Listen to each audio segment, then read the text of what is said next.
Ya, listo. Entonces empezamos con los trastornos de diferenciación sexual. Entonces aquí un poco para recordar lo que vendrían a ser los conceptos, un poco de teoría, que un embrión no XY hacia la séptima semana de gestación tendrá un testículo en formación que va a producir lo que vendría a ser una hormona. Esta hormona se llama la hormona antimülleriana, ¿no? Esta hormona antimülleriana hace que involucionen los conductos de Müller, ¿no? Luego se empiecen a secretar lo que vendrían a ser la testosterona gracias a las células de Leydig, ¿no? Y bueno, como esta fuente de testosterona en el feto se va a encargar de que se desarrollen los conductos de Wolff. Eso es lo que pasa normalmente en un varón, ¿no? XY. Entonces aquí vamos a tener, por ejemplo, el sexo cromosómico, ¿no? Ya habíamos hablado sobre el órgano sexual, ¿no? En los varones viene a ser, por ejemplo, el testículo, en las mujeres el ovario, ¿no? Entonces aquí vamos a ver, por ejemplo, el cromosoma Y, ¿no? El cromosoma Y es el que va a determinar la parte testicular. Tenemos aquí, por ejemplo, las gónadas primordiales.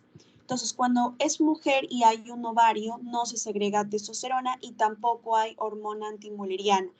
Por eso es que como no hay esta hormona antimülleriana, los conductos müllerianos sí se desarrollan normalmente en lo que vendría a ser el sexo femenino y se van a secretar diferentes órganos como por ejemplo el útero, las trompas de falopio, ¿no? Se van a dar también los genitales, la vagina, etc.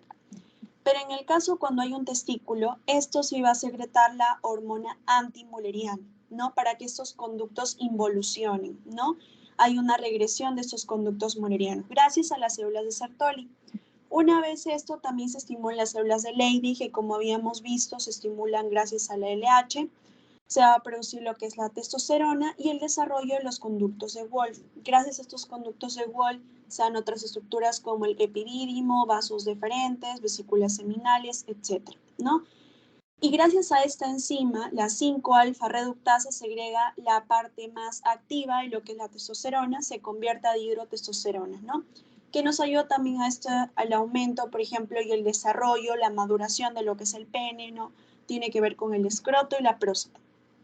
Entonces, lo importante que tienen que recordar aquí, en el testículo hay la hormona antimülleriana que hace que involucionen los conductos de Wolff, los conductos müllerianos y el desarrollo de conductos de Wolff.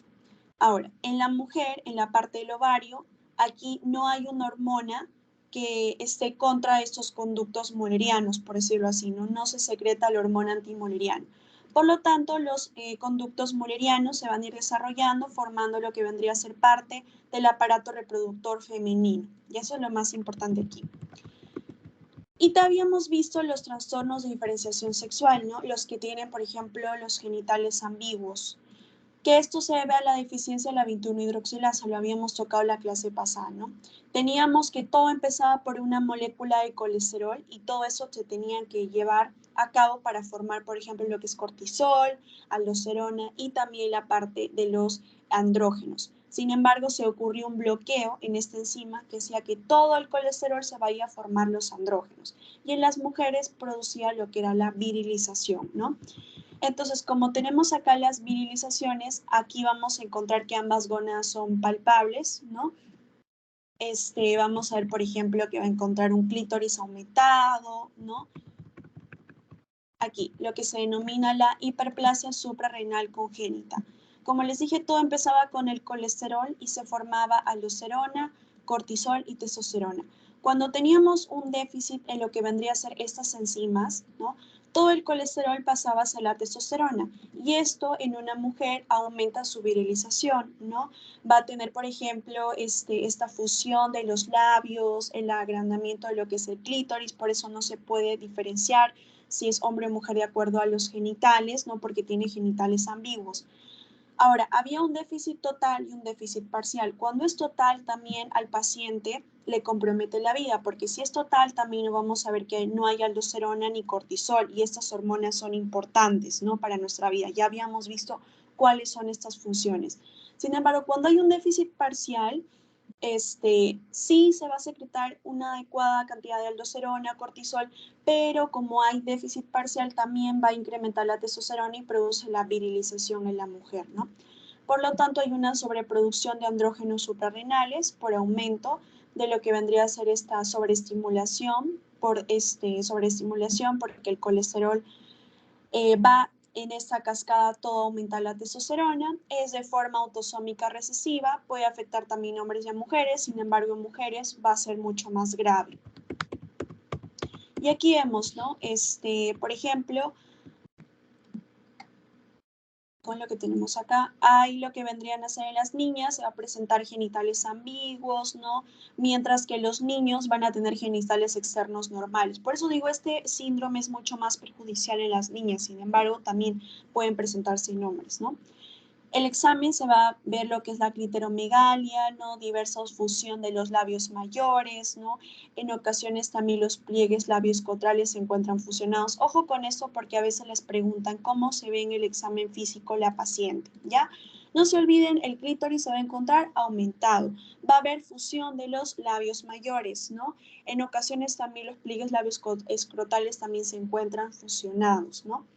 En este caso también se puede encontrar la uretra que es totalmente peniana, ¿no? Y bueno, esto es porque se bloquea la biosíntesis de lo que vendría a ser los glucocorticoides, mineralocorticoides, y todo se desvía a producir lo que vendría a ser los andrógenos, ¿no? Ahora, también hay otro punto, cuando hablamos de los trastornos de diferenciación sexual, que es el título de esa clase, no solo nos referimos a lo que vendría a ser la hiperplasia suprarrenal congénita, sino también hay otros casos, ¿no? Otros casos de trastornos del desarrollo sexual, como lo habíamos visto, ¿no? Por ejemplo, el síndrome de Turner, Klinefelter, y también puede deberse a causas externas, como por ejemplo el paso transplacentario de andrógenos, ¿no? Que la paciente, por ejemplo, esté consumiendo algún tipo de anticonceptivo o alguna otros medicamentos, que esto esté produciendo el trasplazo de andrógenos hacia lo que vendría a ser el feto, ¿no? También puede ser, por ejemplo, un déficit en la cantidad o la calidad del receptor de andrógenos, ¿no? O un déficit en la cantidad o en la calidad de la hormona antimülleriana, ¿no? Que era esta hormona que se producía sobre todo en el sexo masculino para involucionar los conductos de Müller y así producir los conductos de Wolff, ¿no? Y también deficiencia en las células especializadas en producir testosterona, como las células de Leydig o las células de Sertoli, ¿no? Que producen la hormona antimülleriana. Entonces, cuando hay trastorno de diferenciación sexual, no se olviden que no solo depende de el déficit de la 21-hidroxilasa, sino también hay otras causas como el traspaso transplacentario de andrógenos, déficit en la calidad o calidad del receptor, déficit en la cantidad o calidad de la hormona antimülleriana, que ya les expliqué para qué sirve, o también deficiencia especializada en producir testosterona o las células de Sertoli.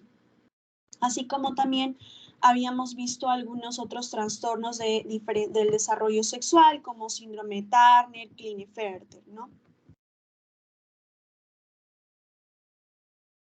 Y bueno, también tenemos otro trastorno de diferenciación que es el 46XY. Hay concordancia entre el sexo genético y gonadal testículo con fenotipo discordante. O sea, cuando nosotros revisemos, por ejemplo, la parte genital, se va a encontrar el testículo, ¿no? Las gónadas, el sexo genético también. Sin embargo, el fenotipo va a ser como de una mujer, no va a haber un fenotipo discordante. Aquí vamos a ver también los genitales externos pueden tener también diferentes grados de virilización insuficiente, incluso ser hasta femeninos por completo que se presentan en otros pacientes, ¿no? Y aquí hay otros casos que, como les comenté, pueden también presentar los pacientes un trastorno de diferenciación sexual, como una deficiencia para su conversión de la dihidrotestosterona por un déficit de la 5-alfa reductasa.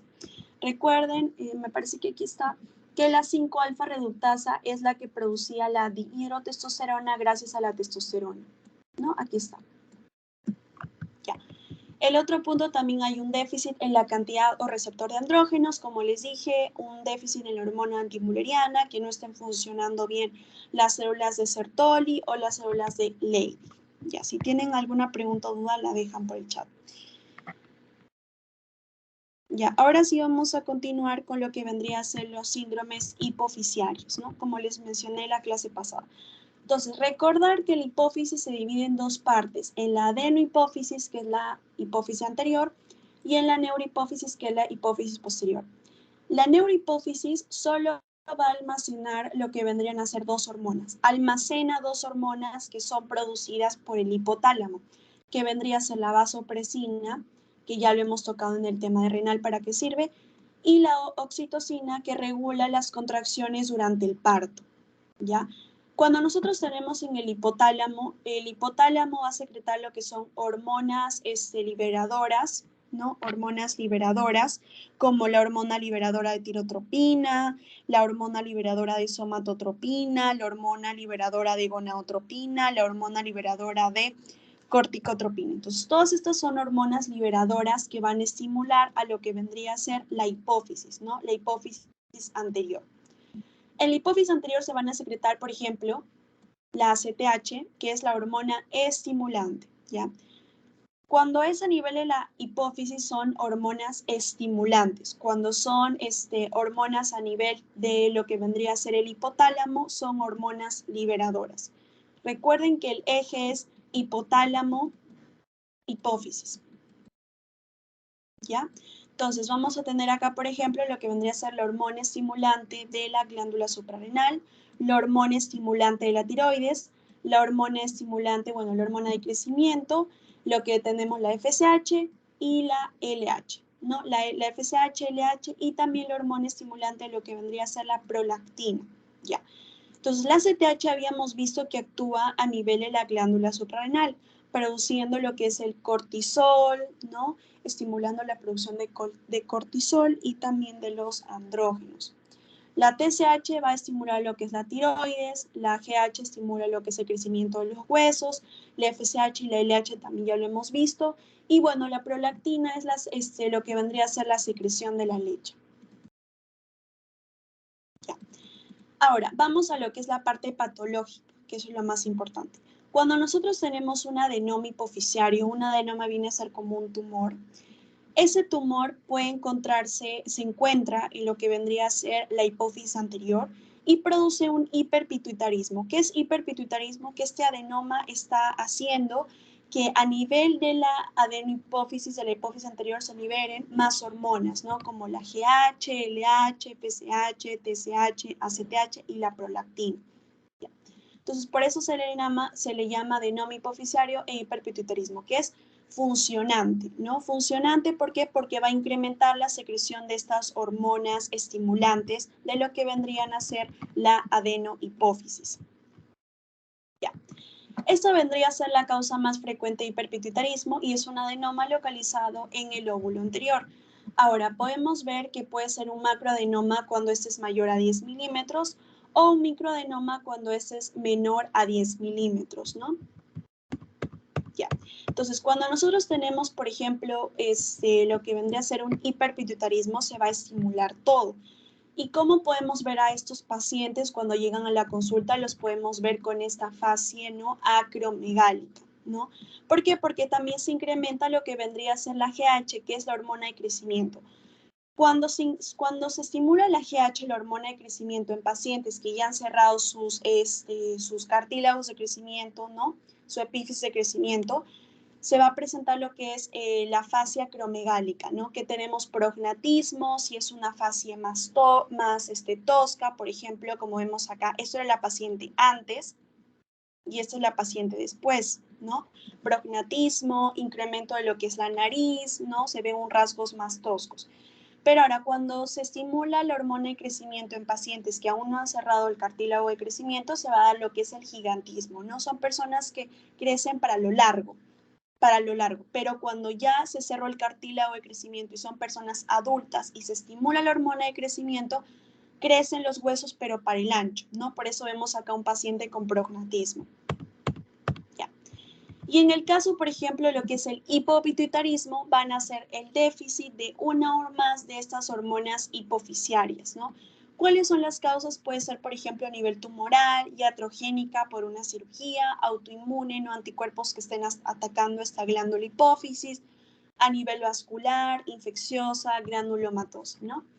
Tenemos, por ejemplo, lo que son los adenomas hipofisiarios, los cuales son funcionantes, y los tumores peripituitarios, ¿no? Que también pueden ocurrir descenso de estas hormonas. Ya.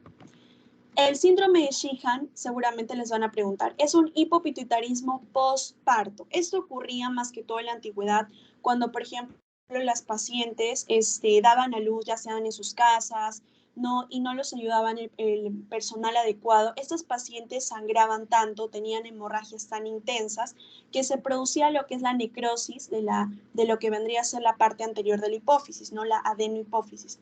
Y esto se producía postparto. Entonces, la etiología es esta hipotensión prolongada debido a la metrorragia en el parto, ¿no? Pacientes que están dando a luz, por ejemplo, y no están en las condiciones adecuadas y se bota bastante cantidad de sangre. Entonces, esto va a necrosar a lo que vendría a ser la adenohipófisis, ¿no? ¿Cuáles son los síntomas?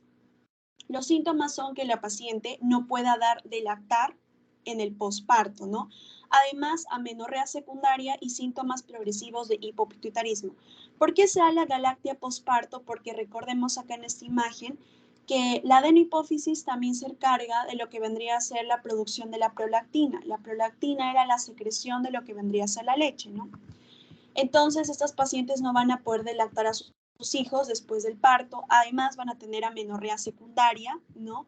Porque hay un descenso de estas hormonas como la FSH y la LH que se encargaban de la menstruación. Ya. Y además, bueno, estos síntomas progresivos del hipopituitarismo, ¿no? Ya. La aplopejía hipofisiaria. Cuando nosotros tenemos, por ejemplo, un paciente que tiene un tumor a nivel hipofisiario, aparte de tener estos síntomas, por ejemplo, si es un adenoma funcionante y está haciendo un hiperpituitarismo, o un adenoma no funcionante y está produciendo un hipopituitarismo, aparte de esto, además va a tener también otras manifestaciones. Como es un tumor que está a nivel de la hipófisis, va a tener, por ejemplo, cefalea intensa, vómitos, alteraciones visuales y eventualmente coma. Entonces, si por ejemplo a ustedes en un caso clínico les ponen paciente, por ejemplo, que presenta prognatismo, incremento de los rasgos faciales, incremento de lo que es la nariz, y aparte les ponen que, por ejemplo, tenía cefalea intensa, alteraciones visuales, probablemente estemos hablando que es un tumor hipofisiario, ¿no? Que está incrementando la producción de la hormona de crecimiento, ¿no? Como lo que es unas somatotropinas.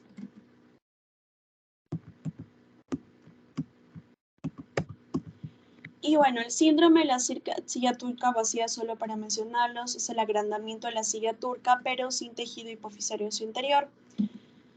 El hipopituitarismo, los síntomas van a ser derivados de acuerdo a qué déficit hormonal se tenga. Por ejemplo, si no hay esta hormona estimulante, esta hormona estimulante de la hormona adrenocorticotropa, que era esta hormona estimulante, lo que es la glándula suprarrenal, entonces vamos a tener un hipocortisolismo. Ahora, si es un hipocortisolismo, entonces, sería primario o secundario. En este caso, si no hay una hormona estimulante de la glándula suprarrenal y nos da un hipocortisolismo, sería primario o secundario. Muy bien, Wilmer, exacto. Sería secundario, ¿no? También hipotiroidismo porque no hay esta hormona estimulante de la tiroides. Hipogonadismo porque ahí no hay esta hormona estimulante, bueno, la FSH y la LH, ¿no? Estas gonadotrofinas. Entonces, aquí les dejo esto para que lo lean, pero igual vamos a repasar qué se produce en cada uno cuando hay un déficit de cada hormona. Por ejemplo, si hay un déficit de la TSH, probablemente sea un hipotiroidismo secundario. Ya vamos a tocar sus temas.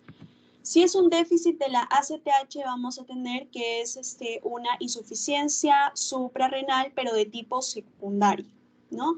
Por lo tanto, si es secundario, ¿qué síntomas no se van a presentar? No van a haber hiperpigmentación ni hipercalemia. Eso lo habíamos tocado la clase pasada, ¿no? Si es secundario, se presenta sin hiperpigmentación ni hipercalemia. Si hay un déficit de las gonadotrofinas, va a ser un hipogonadismo hipogonadotrófico, ¿no? De tipo también secundario. Puede haber amenorrea, oligomenorrea, anovulación. En los hombres puede haber disminución de la fuerza, de la masa muscular, porque todo eso también tiene que ver con la testosterona. Y como no hay estas gonadotrofinas que estimulen a lo que es el órgano sexual, el testículo, a producir adecuadamente, ¿no? Esas hormonas. Déficit de la hormona de crecimiento, retraso de la talla, talla baja, adiposidad aumentada. Y en los adultos, adiposidad central aumentada. ¿Por qué hay adiposidad? Porque la hormona de crecimiento, su principal sustrato en utilizar son las grasas. Entonces, si hay este déficit, las grasas se empiezan a acumular a nivel central, ¿no?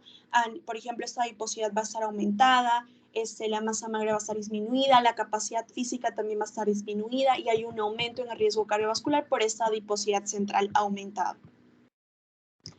La déficit de la prolactina va a tener lo que es la galactia posparto, ¿no? La paciente no va a poder dar de lactar a su bebé. El déficit de la vasopresina, como habíamos visto, es diabetes insípida porque cursa con poliuria, polidipsia. No hay quien retenga agua a nivel renal, entonces todo lo que yo consumo de agua lo voy a botar, ¿no? Y también, por ejemplo, pues también otros compromisos, ¿no? Que se lo dejo acá. Ya. ¿Cuáles son las manifestaciones de la hiperprolactinemia? Ya. La hiperprolactinemia habíamos visto que es galactorrea, oligomenorrea, infertilidad, impotencia, hirsutismo. Esto es lo que les había mencionado la clase pasada que lo íbamos a tocar hoy día. Entonces, recordemos acá, ya, la prolactina. La prolactina es secretada por lo que vendría a ser la adenipófisis. Ahora, el hipotálamo va a producir una hormona. El hipotálamo va a producir, por ejemplo, lo que es la dopamina.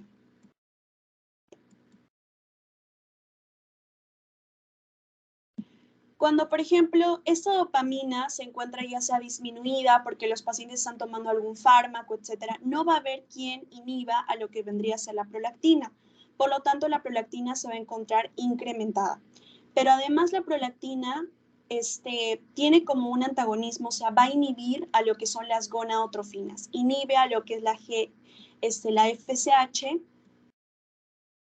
y la LH. Entonces, aquí es cómo se presentan estos síntomas. Ya. Primero va a tener galactorrea, ¿no? Porque la prolactina, su principal función era la secreción de leche, entonces va a haber galactorrea. ¿Por qué hay oligo y amenorrea? Porque recuerden que la prolactina es también, aparte de su función de secretar leche, lo que hace es inhibir a las gonadotrofinas, a la FSH y a la LH. Entonces, si no hay una adecuada FSH y LH, pues simple y llanamente no va a haber un adecuado ciclo menstrual. Infertilidad, impotencia, hirsutismo. Ya. ¿Cuáles son las etiologías de la hiperprolactinemia? Una puede ser un prolactinoma. Un prolactinoma es un tumor que se encuentra a nivel de la adenopófisis y hace que como este prolactinoma es funcionante, se secrete mayor cantidad de prolactina.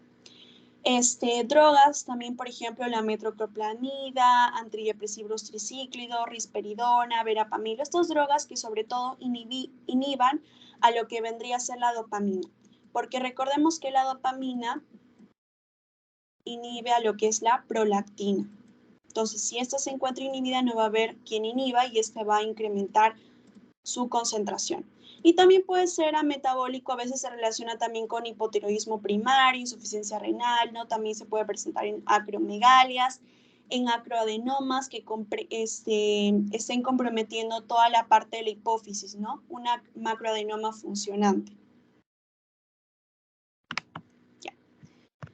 Recuerden, chicos, que si tienen alguna pregunta o duda, la pueden dejar por el chat. Vamos a continuar con hipertiroidismo. Ya, entonces, antes de empezar, ¿cuál es la causa más frecuente de hipertiroidismo? Los leo por el chat. Causa más frecuente de hipertiroidismo.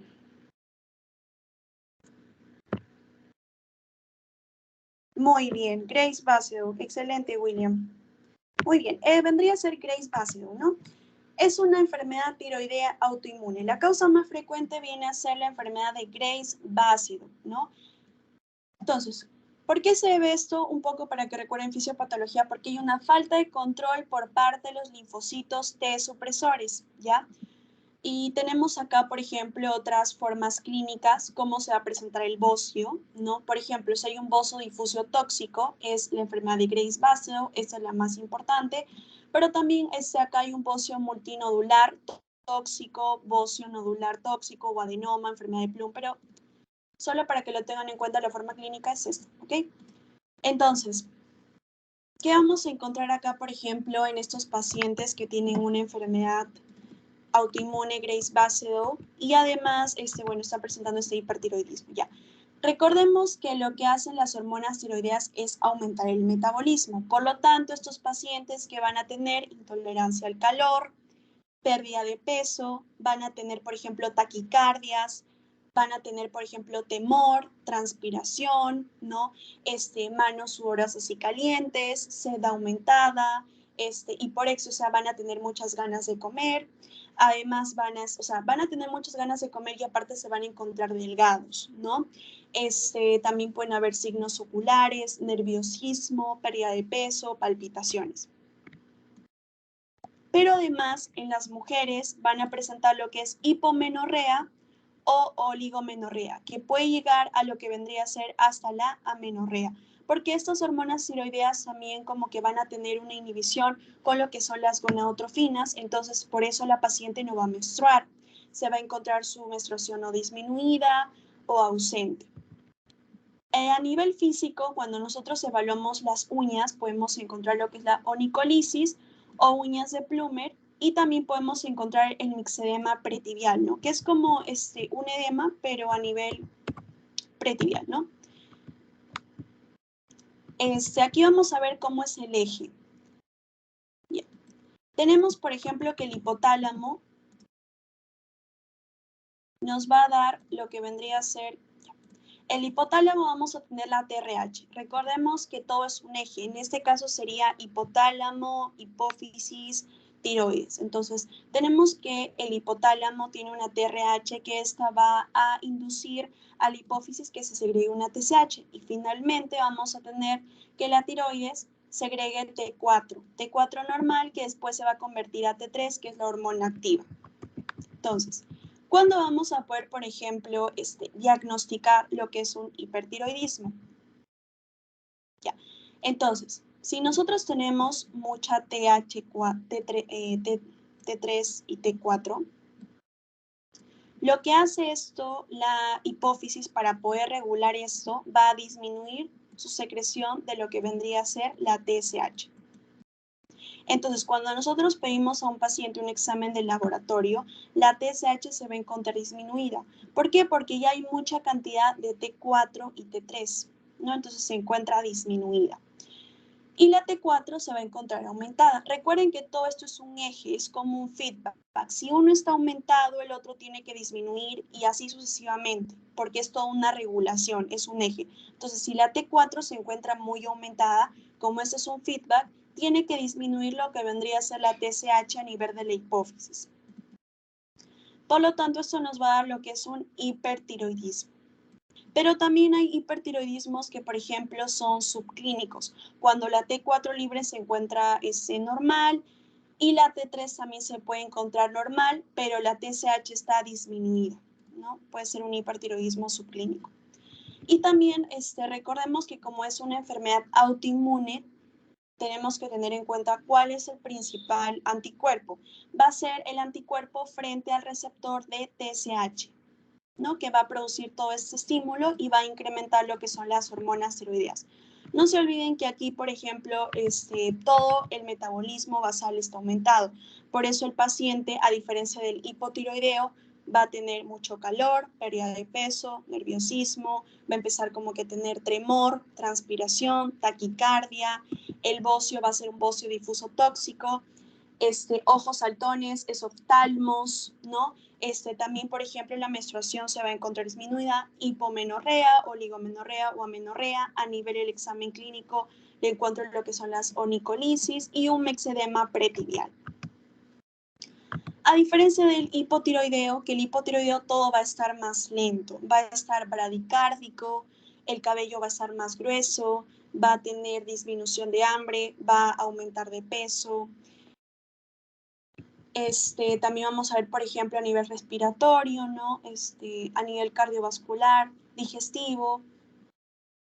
Todos estos, todos estos, no hay que tenerlos en cuenta. Ya, bueno, aquí está. ¿Cuáles son los síntomas del hipotiroidismo? Ya. Vamos a tener, por ejemplo, piel seca, falta de memoria, los pensamientos van a estar más lentos, va a tener bradilaria, bradisiquia, pérdida de cabello y cejas, hinchazón de la cara, también agrandamiento de la tiroides, bocio, bradicárdico, depresión, fatiga, intolerancia al frío, ¿no? Uñas quebradizas, su tránsito intestinal va a estar más lento, por lo tanto va a tener un estreñimiento. ¿Cuáles son las causas? La causa más común, cuando nosotros tenemos en un país, por ejemplo, desarrollado, la causa más común sí viene a ser la tiroiditis crónica autoinmune de Hashimoto, en un país desarrollado, ¿no? Cuando no hay, por ejemplo, el déficit de yodo. Sin embargo, en un país subdesarrollado, entonces vamos a tener particularmente que la causa más común es la deficiencia de yodo. Y aquí están todos los síntomas, ¿no? Mayor cansancio, intolerancia al frío, estreñimiento, astenia, atralgias, hipoactividad, depresión, va a ganar mucho de peso, piel seco, voz ronca, hipertensión arterial, galactorrea, y aquí va a tener lo que vendría a ser hipermenorrea y polimenorrea, a diferencia del hipertiroideo, ¿no? Aquí lo que va a tener es galactorrea y además hipermenorrea y polimenorrea. También puede tener anemia, hipercolesterolemia, madarosis, que es la caída de cejas, y reflejos osteotendinosos lentos. Esto es un paciente que se va a encontrar más lento, ¿no? No se olviden polimenorrea, hipermenorrea, ya, porque a veces les pueden preguntar en el examen.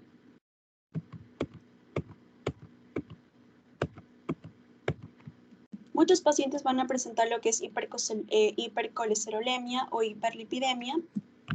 Y aquí vamos a ver, por ejemplo, esta facie, ¿no?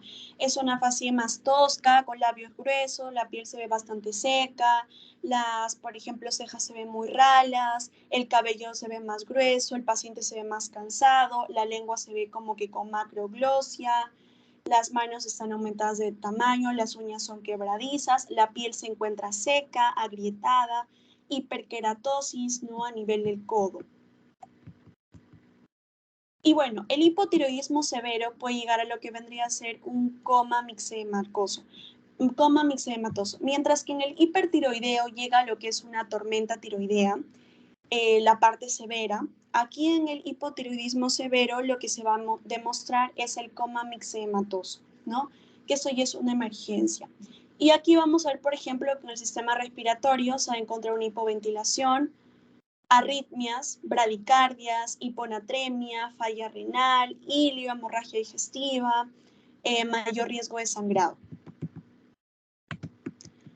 Como les dije, la tiroiditis autoinmune crónico de Hashimoto es la causa más frecuente de hipotiroidismo en áreas donde no hay eficiencia de yodo. Sin embargo, en las que hay, bueno, la causa más frecuente vendría a ser la deficiencia de yodo. ¿Y cómo diagnosticamos, por ejemplo, un hipotiroidismo? Podemos tener lo que es un hipotiroidismo secundario y un hipotiroidismo primario. Vamos a ver acá el primario y aquí el secundario. Bueno, secundario, la TSH va a estar disminuida. Por lo tanto, no va a haber quien estimule a lo que vendría a ser la glándula tiroides. Por lo tanto, la T4 también se encuentra disminuida. Sin embargo, en el primario, la T4 se encuentra disminuida. Pero como todo les dije, es una regulación, es un feedback. Entonces, la TSH en estos casos se tiene que encontrar aumentada.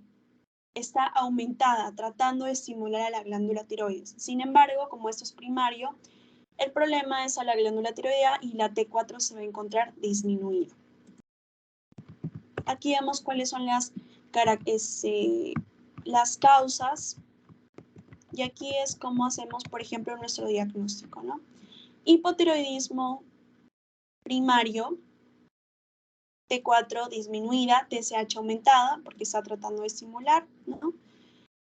Y en el central, cuando el problema, por ejemplo, es a nivel central o secundario, ¿ya? Cuando el problema, por ejemplo, es a nivel de la hipófisis, TSH disminuida y T4 también disminuida.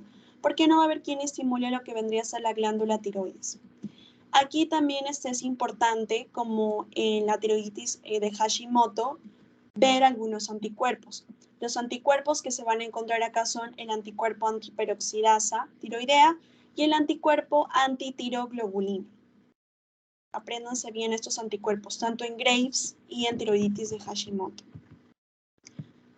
Los asintomáticos pueden tener síntomas vagos, ¿no? Que a veces no se diagnostica porque son síntomas muy generales, como por ejemplo fatiga, debilidad generalizada, trastornos de memoria, del sueño, madarosis, mixemia, incremento de peso, intolerancia al frío, los pensamientos más lentos, bradicardia, estreñimiento, los reflejos óseos tendinosos entenebrecidos, trastornos menstruales como hipermenorrea. Ya, si tienen alguna pregunta, duda, la pueden hacer por el chat. Ya, diabetes mellitus. Ya. Entonces vamos a ver un poco sobre la fisiopatología. Ya.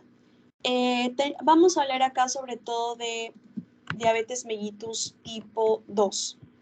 Ya, entonces acá recordar que el páncreas tenemos dos tipos. En el páncreas hay dos, páncreas endocrino y páncreas exocrino.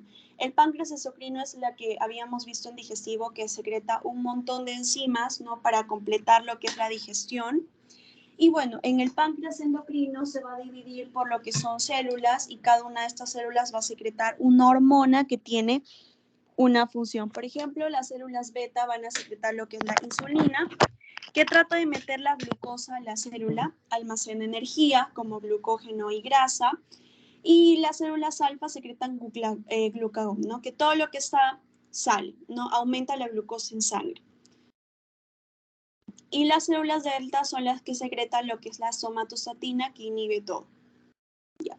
¿Cuál es el principal estimulante para que se secrete lo que es la insulina? La glucosa, ¿no? El aumento, por ejemplo, de glucosa en sangre, una hiperglicemia, es el estimulante más poderoso para liberación y secreción de insulina. Y la hiperglicemia se puede deber, por ejemplo, a una deficiencia de la insulina, que es una inmunodeficiencia, que eso sobre todo en pacientes diabetes mellitus tipo 1, que no secretan absolutamente nada de insulina, por eso uno de sus principales tratamientos es inyectarse. Y el otro es una disminución de su actividad biológica, que es la insulinoresistencia, que así empieza el proceso de diabetes mellitus tipo 2. Ya, ¿cómo a veces, aquí vamos a ver cómo a veces medimos, por ejemplo, la concentración de insulina? La medición se ve gracias al péptido C. En ayunas o posestímulo a glucagón es una buena expresión de la síntesis y secreción de insulina, porque la insulina a veces medir cuánto secretamos es un poco difícil. Entonces, como la insulina y el péptido C van a la par, se secretan en conjunto, entonces para saber cuánta insulina hay, medimos lo que es el péptido C, que puede ser en ayunas y también posestímulo del glucagón. Aquí están todos los efectos de la insulina a nivel del hígado, ¿no? Que estimula la síntesis de glucógeno y almacenamiento, inhibe la gluconeogénesis, que es la formación de glucosa a través de otros componentes como aminoácidos, ¿no? Grasas, cetogénesis, incrementa la síntesis de triglicéridos y ácidos grasos. En el tejido adiposo promueve el almacenamiento de los triglicéridos en los adipocitos, inhibe la lipólisis intracelular de los triglicéridos almacenados.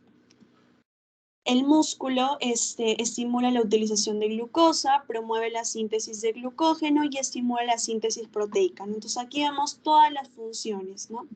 Siempre es importante tener un control glucémico, que es aumentando la producción de insulina y disminuyendo la producción de glucagón, ¿no? Cuando hay, por ejemplo, mucha glucosa en sangre, lo que hace el glucagón es disminuirse y se aumenta lo que es la producción de insulina.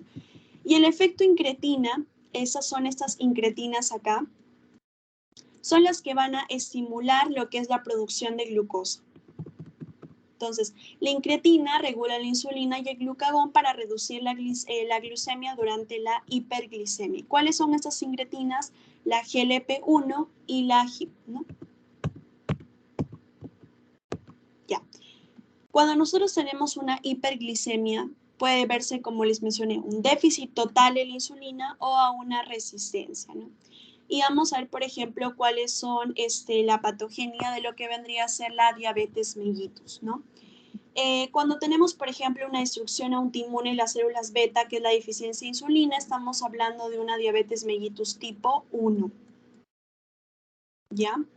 Y cuando hay una resistencia tisular a la acción de la insulina, o sea, sí hay insulina, pero hay una resistencia que no se puede utilizar. Entonces, como hay esta resistencia, la insulina empieza a incrementar, incrementar, incrementar. Tenemos en primer lugar un hiperinsulinismo. Pero como hay esa resistencia que no se puede utilizar, las células beta del páncreas se cansan y empiezan a dejar de producir, ¿no? Y ahí es cuando ya tenemos toda la fisiopatología de la diabetes mellitus. Entonces, en primer lugar, cuando hablamos de una resistencia tisular a la acción de la insulina, estamos hablando de la diabetes mellitus tipo 2. Todo esto va a tener una acción deficiente de la insulina en los tejidos blancos y hay un metabolismo deficiente. ¿Y cuáles son los síntomas? Vamos a tener las 3P: polifagia, poliuria y polidipsia, ¿no? Polifagia, ¿por qué? Porque el paciente va a tener mayor ganas de comer. ¿Por qué? Porque toda esta glucosa no entra en la célula. Entonces, sabemos que la glucosa produce energía. Entonces, como no llega a entrar a la célula y se encuentra en la sangre, este paciente, por este mecanismo, va a tener muchas ganas de comer. Otro punto es que, por ejemplo, vamos a tener poliuria y polidipsia porque este componente que es la glucosa se va a encontrar mayor cantidad en lo que es la sangre y no va a entrar a la célula. Letargio y polifagia. ¿Por qué letargio? Porque no se produce la adecuada energía, porque la glucosa no entra en la célula. Y recordemos que la glucosa es la que produce. Gracias a la glucosa, carbohidratos, se producía la energía, ¿no? Por lo tanto, hay un mayor catabolismo. Como no se está utilizando la glucosa, se empiezan a utilizar, por ejemplo, proteínas, otros tipos para producir energía. Entonces hay una pérdida de peso y una inhibición de crecimiento. Ya. Por ejemplo, también lo que es la cetonemia, ¿no? Porque hay un menor metabolismo de los ácidos grasos. Lo que vamos a tener es el aliento cetónico, náuseas, vómitos, dolor abdominal, cetonuria y poliuria. Todo esto, como tenemos cetonemia, mayor cuerpos cetónicos a nivel sanguíneo, vamos a ver que se disminuye lo que es el pH y nos va a dar lo que es la acidosis metabólica. Y como hay una acidosis metabólica, para compensarlo tenemos que tener una alcalosis respiratoria, o sea, botar mayor cantidad de CO2. El paciente va a hiperventilar y esto se va a producir por esta respiración de Kussmaul, ¿no? Que a nivel del sistema nervioso central se va a producir estupor y coma. Esos son los síntomas. Ahora, como les mencioné, la diabetes tipo 1 es sobre todo producida a nivel de los niños. Entre comillas, porque ahora, como por decirlo así, la sociedad ha incrementado todo esto, ha incrementado mucho lo que es el consumo de comida chatarras desde que son muy chiquitos. Entonces, a veces hay niños, por ejemplo, de 10 o 12 años que pueden presentar también diabetes mellitus tipo 2. Ya no necesariamente solo se produce en los niños la diabetes mellitus tipo 1. Pero la diabetes mellitus tipo 1 es una deficiencia de insulina por destrucción de las células betas de páncreas. O sea, es un componente autoinmune que hay una deficiencia absoluta de insulina. Mientras que la diabetes tipo 2 es una diabetes del adulto, entre comillas, como les digo, porque ahora hay niños que pueden presentar diabetes mellitus tipo 2. Y esto es una resistencia a la insulina por factores múltiples, ¿no? Por muchos factores. Ahora, la diabetes mellitus tipo 1 tiene que ver mucho con el componente genético, pero también se ha visto que la diabetes mellitus tipo 2 también tiene que ver con el componente genético, porque a veces, por ejemplo, hay padre diabético, madre diabética, y el hijo también puede presentar diabetes, ¿no? Y todas han sido tipo 2, por ejemplo. Entonces, también estos genes se pueden pasar. Y hay personas que toda su vida consumen, por ejemplo, gaseosas, chocolates, no tienen una vida sedentaria y nunca les llega a dar diabetes. Entonces, como les digo, también esto depende mucho de la genética. Entonces, aquí vamos a ver cuáles son las diferencias. La prevalencia, la diabetes tipo 1 es mucho menor que la diabetes tipo 2. La más frecuente es la tipo 2, que tiene que ver también con los estilos de vida. La edad del inicio es menor a los 30 y mayor a los 40, como les digo. Esto ténganlo en cuenta entre comillas, porque sí hay niños que pueden presentar diabetes mellitus tipo 2. La cetosis aquí es bastante común, aquí es rara. Los anticuerpos obviamente solo en la 1, las complicaciones en ambas van a ser frecuentes. La producción de insulina, aquí no va a haber nada de insulina y aquí va a haber ser relativa. Al principio hay una hiperinsulinemia, solo que hay una resistencia, por eso se llama resistencia a la insulina que no puede actuar correctamente y se manifiesta con una acantosis nigricans. Tratamiento de dependencia de insulina sí, aquí no, pero a la larga, este paciente con diabetes mellitus tipo 2 que no se controla, que no sigue sus tratamientos, puede llegar a ser también un insulino dependiente. Y bueno, la resistencia a la insulina aquí no, pero aquí sí, ¿no? ¿Cuáles son los anticuerpos que se pueden presentar en la diabetes mellitus tipo 1? Anticuerpos antislotes, anticuerpos antiinsulinas, anticuerpos antifosfatasa tirosina. Y la cetoacidosis es la primera manifestación clínica, no es característico alientos, olor a manzana. Y aquí es la diabetes mellitus tipo 2. ¿Cómo se produce todo esto? Primero, la mayoría de pacientes con diabetes mellitus tipo 2 tienen obesidad, ¿no? Por eso es que cuando tenemos un síndrome metabólico a veces al paciente les encontramos la parte del cuello, las axilas, lo que vendría a ser esta manifestación de acantosis nigricans, que nos habla de esta resistencia a la insulina. El índice cintura-cadera va a estar incrementado. Como hay una resistencia a la insulina, va a haber al inicio un hiperinsulinismo, porque las células beta tratan de aumentar, de producir más insulina, ya que no se está utilizando, ¿no? Hay esta resistencia. Entonces, como se va a producir más, las células beta se empieza a ver una hiperplasia, que es el aumento de estas células. Pero hay defectos en lo que es el receptor, ¿no? Que originan resistencia. Cuando esas células empiezan a producir, hay un momento que esas células se van a llegar a cansar. Entonces, cuando se llegan a cansar, ya hay una deficiencia relativa de insulina y ya estamos hablando de lo que es la hiperglicemia o diabetes mellitus tipo 2. La diabetes mellitus tipo 2 es una de las principales causas de mortalidad prematura y hay manifestaciones a la larga en todos los órganos, como por ejemplo a nivel cardiovascular, a nivel, por ejemplo, va a producir ceguera, insuficiencia renal crónica, ACVs, retinopatía, nefropatía, neuropatía. Y bueno, la Organización Mundial de la Salud estableció los siguientes criterios para tener con precisión el diagnóstico de diabetes mellitus, ¿no? Que vamos a ver estos aquí. Tenemos, por ejemplo, cuando un paciente llega a la consulta y le pedimos una glicemia en ayunas, si esta es menor a 100, es normal. Si esta es entre 100 a 125, le pedimos otro examen para ver si este paciente está presentando una diabetes. Si la tolerancia oral a la glucosa es menor a 140, ¿no? Ya normal. Si es entre 140 a 199, se le denomina lo que es prediabetes. Y mayor a 200 tenemos lo que es diabetes. Pero si la glicemia en ayunas es mayor a 129, estamos presentando lo que es diabetes. Esto de acá les voy a pasar una foto para que lo tengan en cuenta.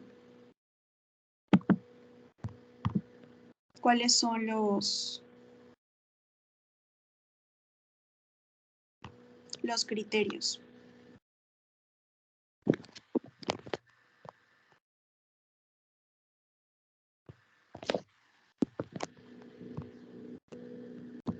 Ya chicos, yo he creado, por ejemplo, en mi página todos los criterios de cuándo se dice que es prediabetes y cuándo se dice que es diabetes. Entonces se los dejo ahí para que lo lean porque son de acuerdo, por ejemplo, a cuánto se le encuentra en lo que es la glucosa en ayunas, ¿no? La tolerancia oral a la glucosa al azar, etc. Y bueno, ¿cuáles son las complicaciones crónicas microvasculares como por ejemplo retinopatía, nefropatía, neuropatía?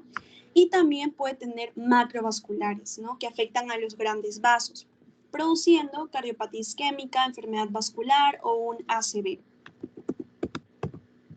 Las complicaciones agudas. El síndrome hiperosmolar no cetósico es más común en lo que vendría a ser la diabetes mellitus tipo 2 y la cetoacidosis diabética en la diabetes mellitus tipo 1. Aquí están todas las complicaciones, por ejemplo, a nivel microvascular, retinopatía, ¿no?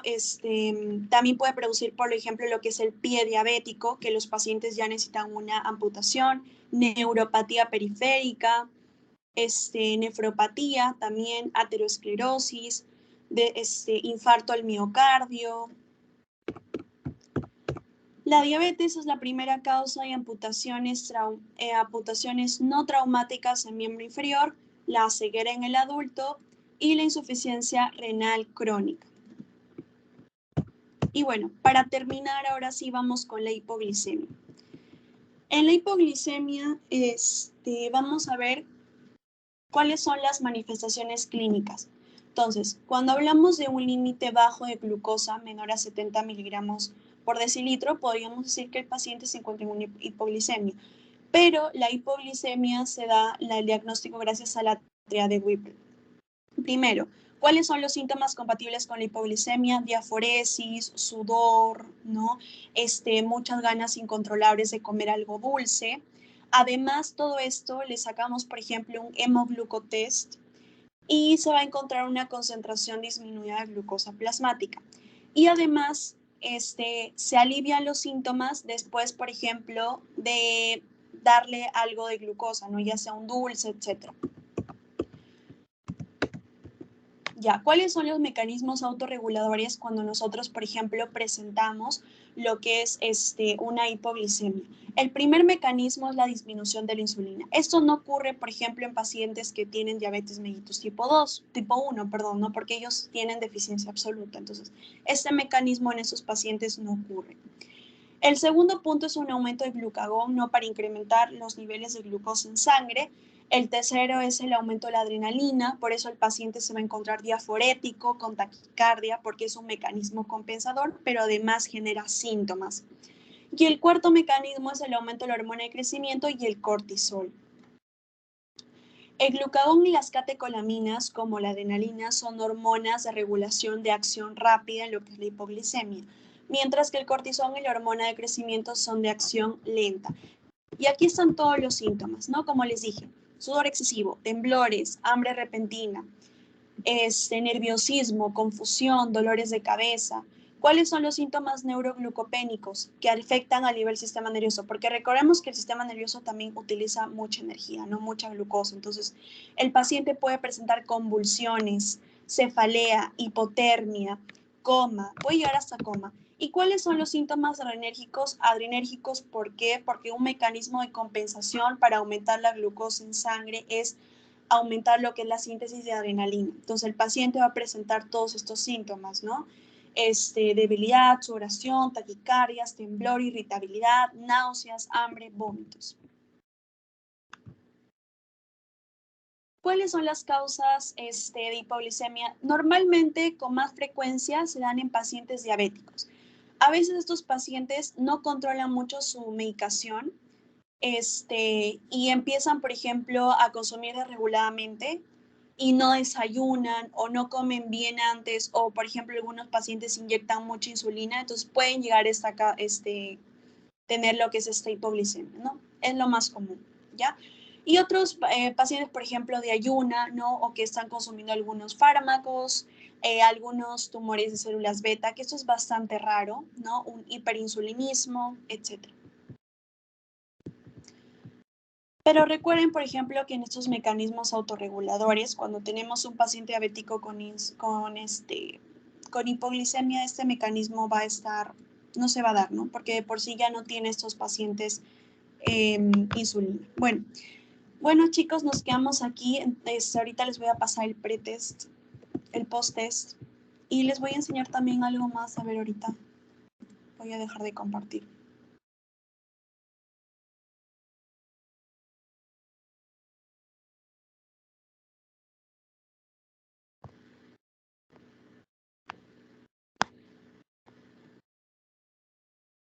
Ya, chicos, estoy pensando la próxima clase que nos toca neuro, hacerlo entre el sábado y el domingo. ¿Alguien, por favor, por el chat me puede decir cuándo es su examen final de medicina 1? Si ya les dieron su cronograma.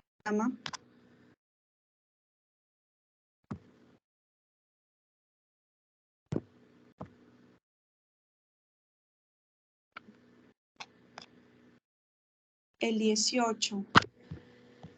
Ya, a ver, el 18. Ya, chicos, entonces, vamos a hacer esto, ¿ya?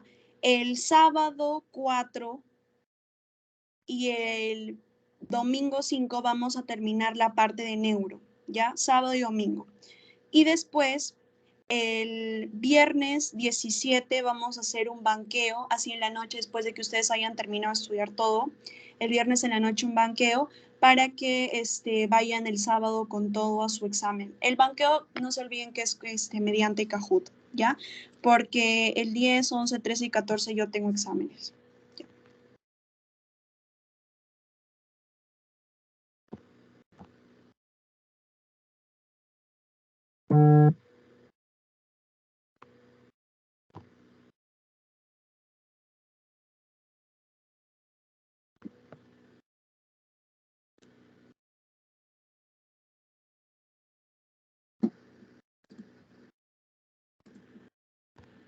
Ya, entonces aquí, entonces tenemos acá, no sé si está viendo mi pantalla, creo que sí, ya bueno.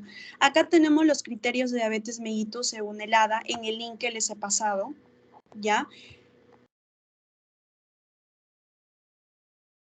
Ya, entonces, aquí vamos a tener cuáles son los criterios de prediabetes. Cuando es una glucosa entre 100 a 125, cuando es una glucosa plasmática entre 140 y 199, después darle administrado 75 gramos de glucosa disuelta en agua. Y cuando tengo una hemoglobina glicosilada entre 5.7 a 6.4. Y el criterio de diabetes vendría a ser cuando tengo una glucosa en ayunas mayor o igual a 126 o una glucosa plasmática mayor a 200 después de la prueba de tolerancia a la glucosa, ¿no? Cuando tengo una hemoglobina glicosilada o igual a mayor a 6.5 y cuando, por ejemplo, el paciente en cualquier momento del día, sin necesidad de hacer dieta ni nada por el estilo, le tomo una glucosa al azar, pero aparte presenta síntomas. ¿Cuáles son los síntomas? Las 3P, polifagia, polidipsia, poliuria, ¿ya? Para que lo tengan en cuenta. Chicos, entonces ahora sí les voy a pasar lo que es el post-test.